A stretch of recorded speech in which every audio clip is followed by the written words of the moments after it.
પહેલો યોહાન 1:7 પવિત્ર ગ્રંથ બાઇબલ જણાવે છે કે તેના પુત્ર ઈસુનું લોહી આપણને સઘળા પાપથી શુદ્ધ કરે છે. શું તમે આ બાબત પર વિશ્વાસ કરો છો? શું ઈસુના લોહીમાં તમારા પાપ માફ થયા છે?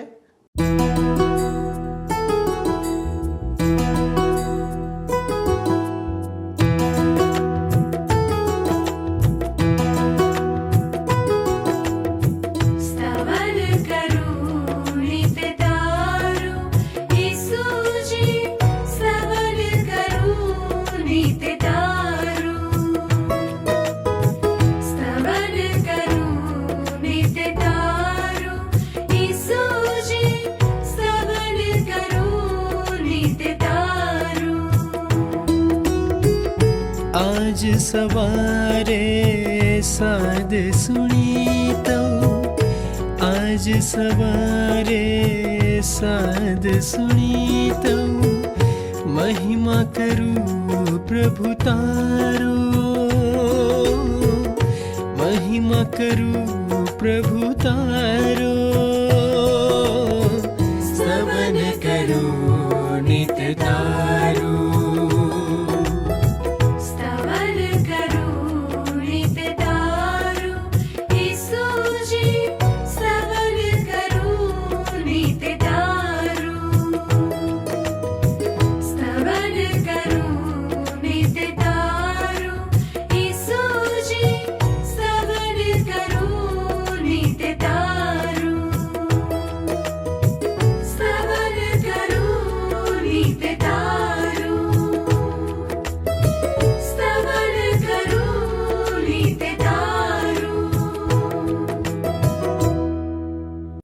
પ્રિય મિત્રો, ફરી એકવાર આપના મનપસંદ સ્તવન કાર્યક્રમમાં આપનો આવકાર કરું છું. આ કાર્યક્રમ સમગ્ર માનવ સમાજ માટે છે, કારણ કે ઈશ્વરે આપણા બધાનું સર્જન કર્યું છે અને આપણને ચોક્કસ હેતુ સાથે બનાવ્યા છે. તેથી ઈશ્વર જ આપણા માટે યોગ્ય માર્ગ અને યોગ્ય વ્યવહાર નિર્ધારિત કરે છે. જો કે માનવી ઈશ્વર માટે વિદ્રોહી બન્યો છે, પરંતુ ઈશ્વરનો પ્રેમ એટલો મહાન છે કે તેઓ આપણને તેમની તરફ પાછા વળવાની તક પૂરી પાડે છે અને સાથે સાથે આપણા માટે તેની સંપૂર્ણ વ્યવસ્થા પણ કરે છે. પ્રભુ ઈસુ દ્વારા આપણા બધા માટે પ્રાયશ્ચિતનું કારણ પણ બન્યા, જેથી આપણા પરના પાપના દંડના ક્રોધને શાંત કરી શકે.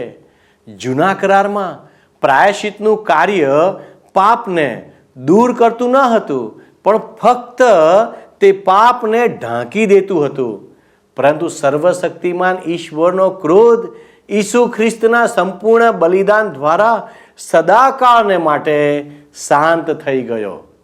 તેથી જેઓ ઈસુ પર વિશ્વાસ કરે છે તેમના માટે હવે કોઈ દંડની જોગવાઈ નથી, પરંતુ આ બાબત પર વિશ્વાસ કરનારા દરેક માટે અનંત જીવન પૂર્વ નિર્ધારિત કરવામાં આવ્યું છે. પ્રિય મિત્રો, શું તમે આ ઉત્તમ વરદાન રૂપી ભેટ પ્રાપ્ત કરવાનું પસંદ કરશો? તેના પર વિચાર કરજો. ઈશ્વરની વિરુદ્ધ ચાલવું અને વર્તવું એ સર્જનહારને નિરાશ કરવા જેવું છે.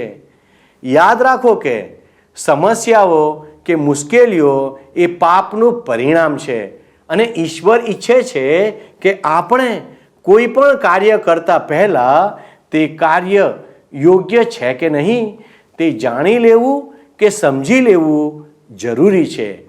તેથી જ આ કાર્યક્રમમાં આપણે ઈશ્વરના સત્ય વચન બાઇબલનો ક્રમિક રીતે અભ્યાસ કરી રહ્યા છીએ, જેથી આપણે ઈશ્વરને ગમતા અને ન ગમતા તમામ સત્યો જાણી શકીએ અને આપણે તેમની રચના તરીકે તેમના નિયમો પ્રમાણે જીવી શકીએ.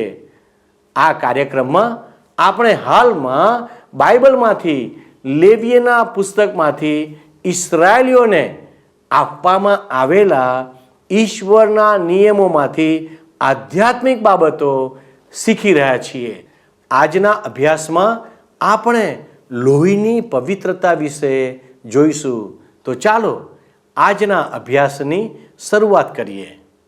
પ્રિય મિત્ર, મારી સાથે સાથે જો તમે જોશો મિત્ર, તો લેવીયના પુસ્તકના 16મા અધ્યાયની 15 થી 19 કલમોમાં લખવામાં આવ્યું છે. અને ત્યાર પછી લોકોને માટે પાપાર્થાર્પણ દયાસન પર તથા દયાસનની સામે તે છાંટે અને ઇસ્રાયેલ પુત્રોની અશુદ્ધતાના કારણથી તથા તેઓના ઉલ્લંઘનોના એટલે તેઓના સર્વ પાપના કારણથી પવિત્ર સ્થાનને સારું તે પ્રાયશ્ચિત કરે અને મુલાકાત મંડપ જે તેઓની અશુદ્ધતા મધ્ય તેઓની સાથે રહે છે તેની માટે પણ તે તેમજ કરે. અને પવિત્ર સ્થાનમાં પ્રાયશ્ચિત કરવાને તે અંદર જાય ત્યારે જ્યાં સુધી તે પોતાને સારું તથા પોતાના ઘરનાને સારું તથા ઇઝરાયેલની આખી જમાતને સારું પ્રાયશ્ચિત કરીને બહાર ન નીકળે ત્યાં સુધી મુલાકાત મંડપમાં કોઈ માણસ ન રહે અને યહોવાની સન્મુખની વેદી પાસે બહાર આવીને તેને સારું તે પ્રાયશ્ચિત કરે અને ઇઝરાયેલ પુત્રોની અશુદ્ધતામાંથી તેને પવિત્ર કરે. હવે પ્રમુખ યજ્ઞકાર, પ્રમુખ યાજક હારૂન પોતાના માટે અને પોતાના પરિવાર માટે જ નહીં, પણ તમે જુઓ સમગ્ર ઇઝરાયેલી પ્રજા માટે પ્રાયશ્ચિત કરવા પરમ પવિત્ર સ્થાનમાં જાય છે. આ વિધિ તેઓના ઉલ્લંઘનોને કારણે અને તેઓની અશુદ્ધતાને કારણે કરવાનો હતો. અગાઉની જેમ જ હારૂન પરમ પવિત્ર સ્થાનમાં જાય છે, પરંતુ આ વખતે ઇઝરાયેલી પ્રજાના પાપના પ્રદૂષણને કારણે પ્રાયશ્ચિતમાં પવિત્ર સ્થાનનો પણ સમાવેશ થયો છે. આ ઉપરાંત પિતરની વેદી ઉપર પણ છંટકાવ કરીને તેને શુદ્ધ કરવાની હતી. આ બધી જ બાબતો મિત્ર આપણે માટે ક્રુસ ઉપર પોતાનું બલિદાન આપી દેનાર અજોડ ઉદ્ધારક પ્રભુ ઈસુ ખ્રિસ્તની યાદ અપાવે છે. આમાં જે ક્રુસ પર પ્રભુ ઈસુ ખ્રિસ્ત બલિદાન થઈ ગયા એ ક્રુસ મહત્વનું નથી, પણ એ ક્રુસ ઉપર બલિદાન થઈ જનાર પ્રભુ ઈસુ ખ્રિસ્તનું મહત્વ છે. પિતરે લખેલા પહેલા પત્રમાં તમે જોશો, પહેલા અધ્યાયની 18 અને 19 કલમોમાં તો લખવામાં આવ્યું છે, તમારા પૂર્વજો પાસેથી ઉતરી આવેલી નિરર્થક પ્રણાલિકાઓમાંથી તમને મુક્ત કરવા માટે ચૂકવવામાં આવેલી કિંમતની તો તમને ખબર છે. નાશવંત સોના રૂપાથી નહીં, પણ ઈસુ ખ્રિસ્ત જે નિષ્કલંક અને નિર્દોષ હલવાન જેવા હતા એમના કિંમતી બલિદાન વડે તમને તમારા દુષ્કર્મોના બંધનોમાંથી, તમારા પાપોની શિક્ષામાંથી મુક્ત કરવામાં આવ્યા છે. પ્રભુ ઈસુ ખ્રિસ્તે પોતાનું અમૂલ્ય અને પવિત્ર રક્ત ક્રુસ ઉપર વહેવડાવ્યું અને પછી એ રક્ત મારા અને તમારા પાપો માટે રજૂ કર્યું. આપણા દુષ્કર્મોના બંધનોમાંથી, આપણા પાપોનું શિક્ષામાંથી આપણો ઉદ્ધાર મિત્ર પ્રભુ ઈસુ ખ્રિસ્તના અમૂલ્ય રક્ત દ્વારા થાય છે. હવે તમે મારી સાથે સાથે 20 થી 22 કલમો જુઓ. લખ્યું છે અહીંયા, અને જ્યારે તે પવિત્ર સ્થાનને તથા મુલાકાત મંડપને તથા વેદીને માટે પ્રાયશ્ચિત કરી રહે ત્યારે હારૂન જીવતા બકરાના માથા ઉપર પોતાના બંને હાથ મૂકે અને તેના ઉપર ઇસ્રાયેલ પુત્રોના સર્વ અન્યાય તથા તેઓના સર્વ ઉલ્લંઘન એટલે તેઓના સર્વ પાપ કબૂલ કરીને તેઓને બકરાને શિરે મૂકે અને ઠરાવેલા માણસની હસ્તક તેને અરણ્યમાં મોકલી દેવો અને બકરો તેઓના સર્વ અન્યાય પોતાની શિરે ધરીને ઉજ્જળ પ્રદેશમાં લઈ જશે અને રાનમાં તે બકરાને છોડી દેવો. પ્રાયશ્ચિતના આ દિવસે પ્રમુખ યાજક એકલો જ આ વિધિ કરતો હતો. ઈસુ ખ્રિસ્ત પોતે નિષ્પાપ હતા, છતાં આપણા માટે ઈશ્વરે તેમને પાપરૂપ કર્યા, જેથી ઈસુ ખ્રિસ્તની સાથેના સંબંધથી આપણે ઈશ્વરના ન્યાયપણાના ભાગીદાર બનીએ.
Name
હવે આ પછી તમે જુઓ તો પેલો જે જીવતો બકરો હતો એને અરણ્યમાં છોડી મૂકવામાં આવતો હતો. એ સૂચવે છે કે પ્રભુ ઈસુ ખ્રિસ્તે આપણા પાપ પૂરેપૂરી રીતે સંપૂર્ણ રીતે આપણાથી દૂર કર્યા છે.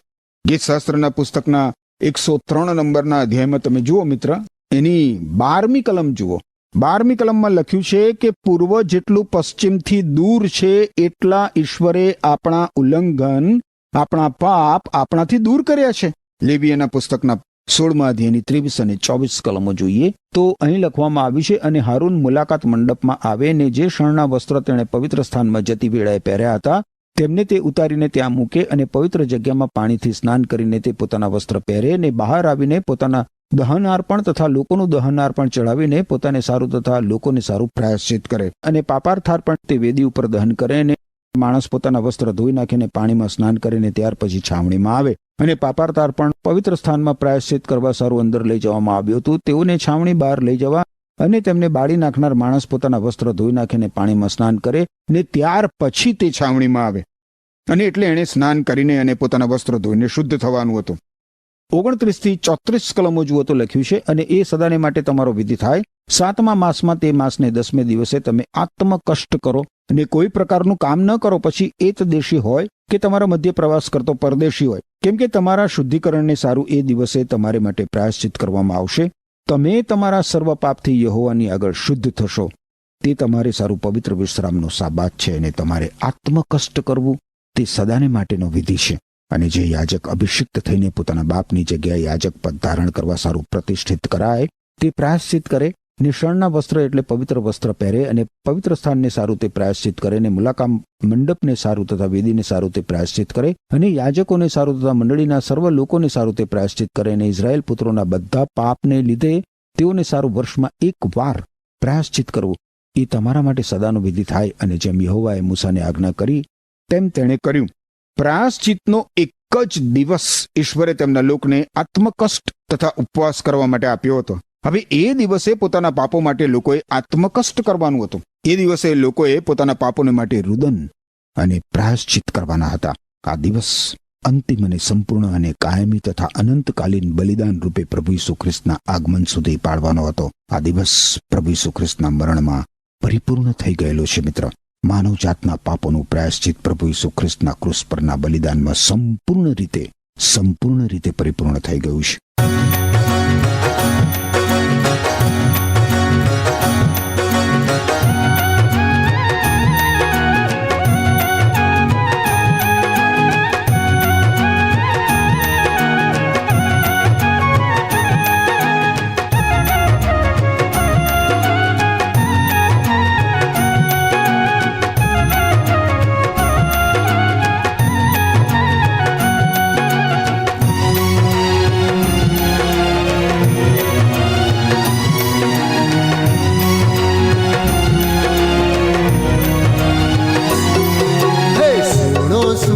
ત્રાતાની આ વાત જો, તારણના ભોજનમાં સૌને નોતરો.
ફરજો ગુર્જર દેશે ભાત જો, ફરજો ફરજો ગુર્જર દેશે ભાત જો.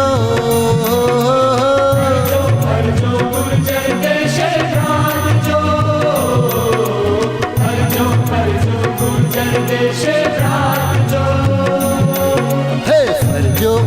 જાજો ગુર્જર દેશે ભ્રાત જો, તારણના ભોજનમાં સૌને નોતરો. ફરજો ફરજો ગુર્જર દેશે ભ્રાત જો, તારણના ભોજનમાં સૌને નોતરો. હે સુણો સુણો ત્રાતાની આ વાત જો, તારણના ભોજનમાં સૌને નોતરો.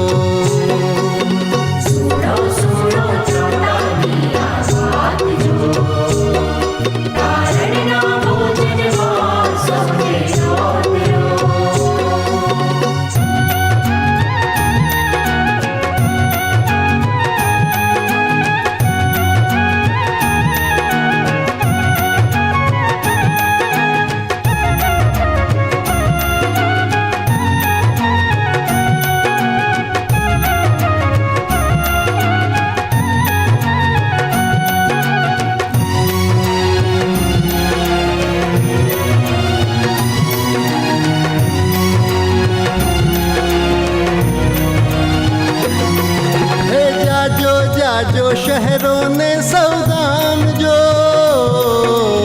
જાજો જાજો શહેરોને સૌગામ જો. જાજો શહેરોને સૌગામ જો, જાજો જાજો શહેરોને સૌગામ જો. હે જાજો જાજો શહેરોને સૌગામ જો, તારણના ભોજનમાં સૌને નોતરો. જાજો જાજો શહેરોને સૌગામ જો, તારણના ભોજનમાં સૌને નોતરો. હે સુણો સુણો ત્રાતાની આ વાત જો, તારણના ભોજનમાં સૌને નોતરો.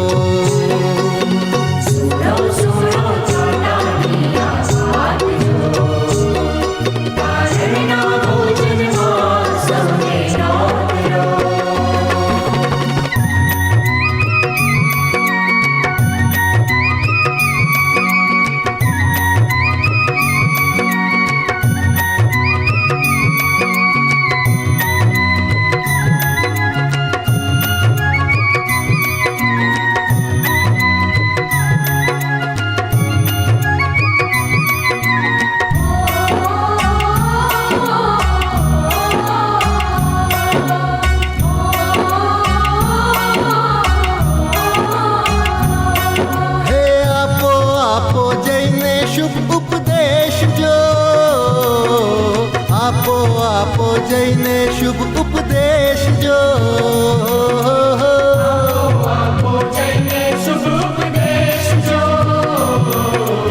આપો જઈને શુભ ઉપદેશ જો.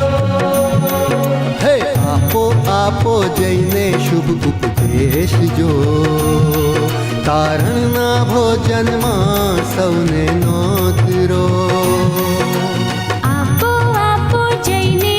ઉપદેશ જો, તારણના ભોજનમાં સૌને નોતરો. હે સુણો સુણો ત્રાતાની આ વાત જો, તારણના ભોજનમાં સૌને નોતરો.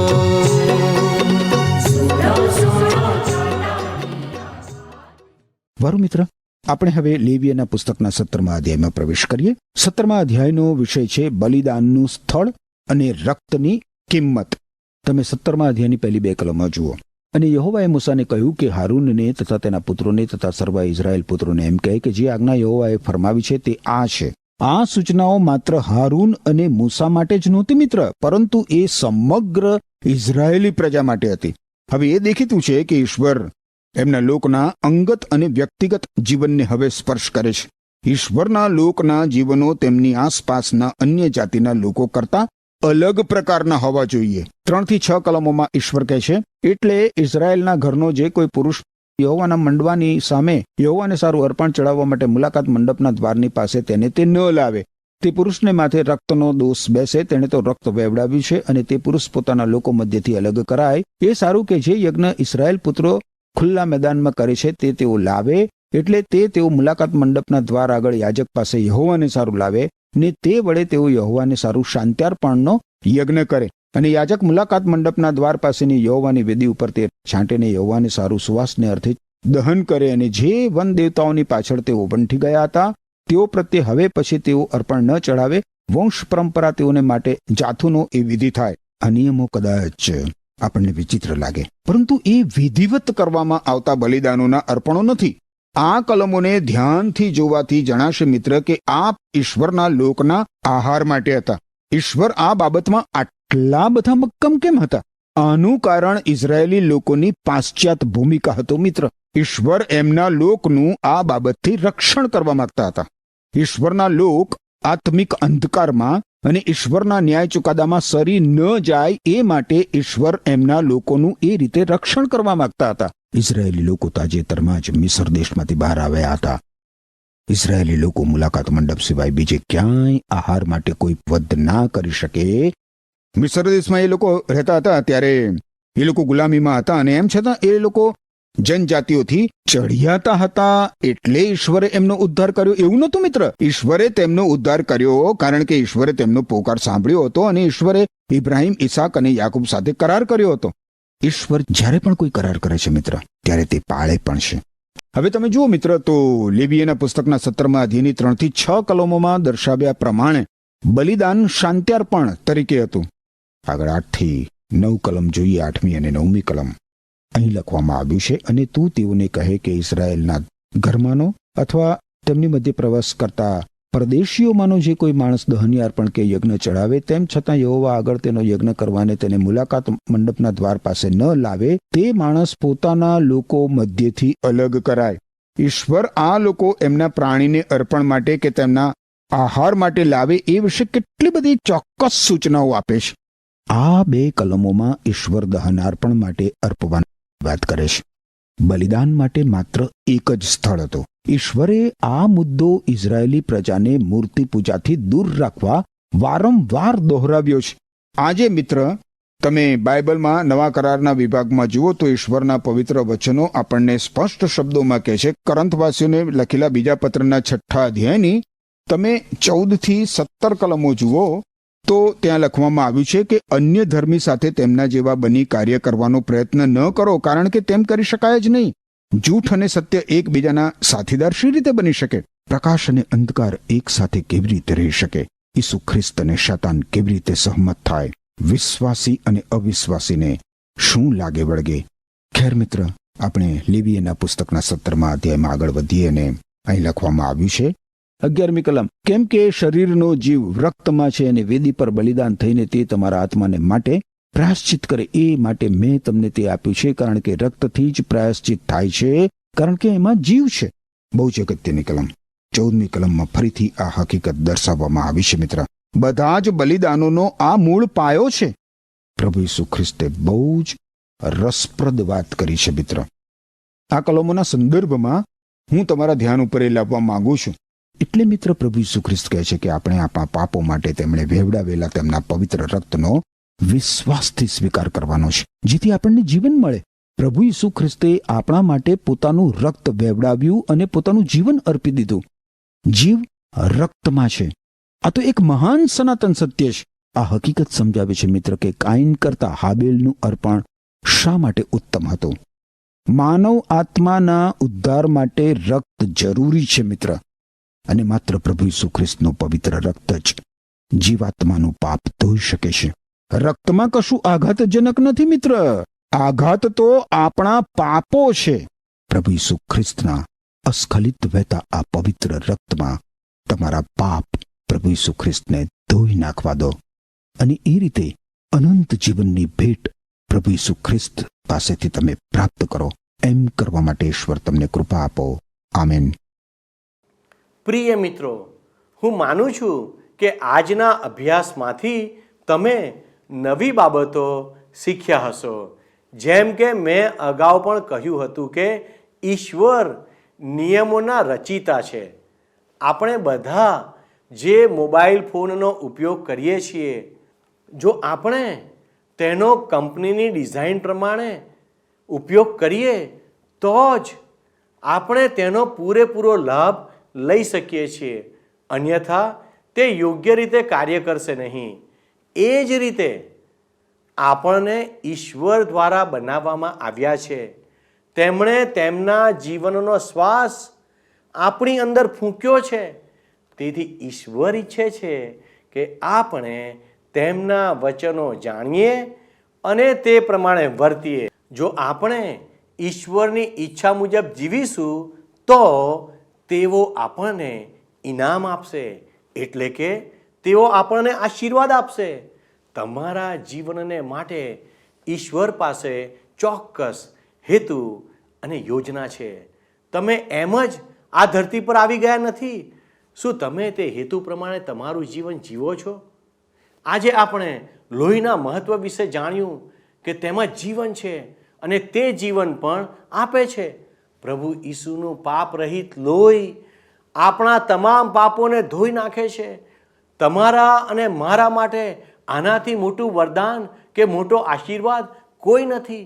પ્રભુ ઈસુનું લોહી આપણને નવું જીવન આપે છે, કારણ કે તેમાં પાપોની માફી છે.